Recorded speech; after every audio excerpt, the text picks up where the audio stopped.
ପୁଅ ତୁ କେବେ ଦିନେ ବାପ ଶୁଣିଛୁ ତୁ କାନେ ତୋ କାନରେ ଶୁଣିଛୁ କି ବାପ ବସି ବାପ କଥା তোর বাপ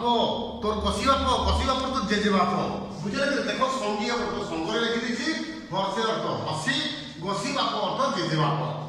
হ্যাঁ রে তোর জেজে বাপ তোর কথা কেবে শুনছু কি কেতে সে মহত কেতে সে মহত মহত তো মহান মহত অর্থ মহান কেতে সে মহত করম সাধিলে করম হচ্ছে পদরে কর্ম হচ্ছে গদ্ୟରେ କରମ ସାଧିଲେ ସେ କର୍ମକୁ ସାଧନା କରୁଛନ୍ତି ଭାଳିଲେ ହଜିବ ଚେତା ତୁ ଯଦି ସେଗୁଡ଼ାକ ଚିନ୍ତା କରିବୁ ତୋର ଯୋଉ ଚେତା ତୋର ମନ ତୋର ଯୋଉ ବିବେକର ପରିଧି ମନର ପରିଧିରୁ ତୁ ନିଶ୍ଚିତ ଭାବରେ ବାହାରେ ଚାଲିଯିବୁ ବୁଝିଲା ବାପ ଦାଦି ତୋର ଥିଲେ ଅତି ବଡ଼ ହେ ପୁଅ ହେ କୁମର ତୋ ବାପା ତୋ କାକା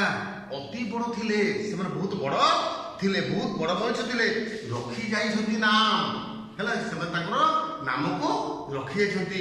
ମନ୍ଦିର ତୋଳାଇ ଆଜି ଆମେ ଲିଙ୍ଗରାଜ ମନ୍ଦିର କେହି ଦଳ କରିଥିଲେ ପୁରୀ ମନ୍ଦିର କେହି ଦଳ କରିଥିଲେ ଆଜି ଅମ୍ବିକା ମନ୍ଦିର ବାରିପଦାର କେହି ଦଳ କରିଥିଲେ ବାରମାଇଲର ବାଳେଶ୍ୱର ମନ୍ଦିର କେହି ଦଳ କରିଥିଲେ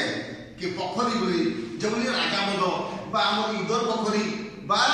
ସୁନାଜର ପୋଖରୀ ଯେକୌଣସି ଲୋକ ଦଳ କରିଥିଲେ କ'ଣ ନାହିଁ ତେଣୁ ସେମାନେ ଯେଉଁ କାମ କରିଯାଇଛନ୍ତି ହେଲା ଗଢ଼ି ନାନା ତୀର୍ଥଧାମ ବିଭିନ୍ନ ପ୍ରକାର ଧାମ ଧାମ ତ ପବିତ୍ର ସ୍ଥାନ ହେଲା ଯେମିତି ଆମେ ପୁରୀ କୁହାଯାଏ ଚାରିଟି ଧାମ ହେଲା ପୁରୀ ଧାମ ଯେମିତି କହୁଛେ ହେଲା ଓଡ଼ିଶାରେ ଅଛି ସେଇ ତୀର୍ଥସ୍ଥାନ ସେ ଖୋଳି ଯାଇଛନ୍ତି କୋଣାର୍କ ମଥାରେ ଜଗନ୍ନାଥପୁରେ କୋଣାର୍କ ଜାଣିଛନ୍ତି ଧର୍ମା ଯାଇକି ଛୁଡ଼ା ମାରିଥିଲେ ଲାଙ୍ଗୁଳା ସବୁ ଶେଷ କରିଥିଲେ ହେଲା ଭୀମଦେବ ଆରମ୍ଭ କରିଥିଲେ ସେଇ କୋଣାର୍କ ମଥାରେ କୋଣାର୍କର ଅଗ୍ରଭାଗରେ କୋଣାର୍କ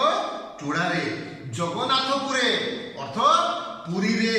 ହେଲା ଉଡ଼େ ତୋ ତାଙ୍କର ଛତି ତାଙ୍କର କୀର୍ତ୍ତି ଆଜି ଫରଫରାଇ ଉଡ଼ୁଛି ଆଜି ନୀଳଚକ୍ର ପୁରୀ ମନ୍ଦିରରେ ନୀଳଚକ୍ର ଆଜି ପତିତ ପାବନ ଫରଫରାଇ ବୁଡ଼ୁଛି ତାଙ୍କର କୀର୍ତ୍ତି ଆଜି ଉଡ଼ି ବୁଲୁଛି ଲକ୍ଷେ ଦେଉଳରେ ସଞ୍ଜ ଆଉଥରେ ଜଣେ ତ ତାଙ୍କର ପତି ଲକ୍ଷେ ଦେଉଳ ଆଜି ଲକ୍ଷ ଲକ୍ଷ ଓଡ଼ିଶାରେ ଦେଉଳ ତିଆରି କରାଯାଇଛି ତୁମେ ଜାଣିଛ ଲିଙ୍ଗରାଜ ମନ୍ଦିର ଆମର ମଙ୍ଗଳା ମନ୍ଦିର ବିରଜା ମନ୍ଦିର କାଳୀ ମନ୍ଦିର ହେଲା ତାରିଣୀ ମନ୍ଦିର ଅମ୍ବିକା ମନ୍ଦିର ବିଭିନ୍ନ ପ୍ରକାର ମନ୍ଦିର ତୁମେ ଜାଣିଛ ଏବଂ ସେଇ ମନ୍ଦିର ଗୁଡ଼ାକ ତିଆରି ଯେଉଁ କରିଛନ୍ତି ତୁମର ବାପ ଗୋସି ବାପ ଦାଦା ବାପା ମାନେ ଯେଉଁ ତିଆରି କରିଛନ୍ତି ତାଙ୍କର କୀର୍ତ୍ତି ଆଜି କ'ଣ କରୁଛି ଫରଫର ଉଡ଼ିବା ସହିତ ପ୍ରତିଦିନ ସନ୍ଧ୍ୟାରେ ଆମର ଲୋକମାନେ ତଥା ସେ ମନ୍ଦିରର ପୂଜକ କ'ଣ କରୁଛି ସବୁ ସନ୍ଧ୍ୟାରତି ଦେଉଅଛି ପିଲାମାନେ ତେବେ ଆଜିକାର ପାଠରେ ମୁଁ ଏତିକିଟା ମାତ୍ର ପାଠ ନେଇଛି ହେଲା ଗତ ଆଉ ଆସନ୍ତା ପିରିୟଡ଼ରେ ବା ପାର୍ଟ 3ରେ ମୁଁ ତୁମର ଏଇ ବହିଟିକୁ ସାରିବି ବୁଝିଲା କି ଏଇ ପଦ୍ଧତି ସାରିବି ତାପରେ ଆମେ ଅଭ୍ୟାସ କାର୍ଯ୍ୟ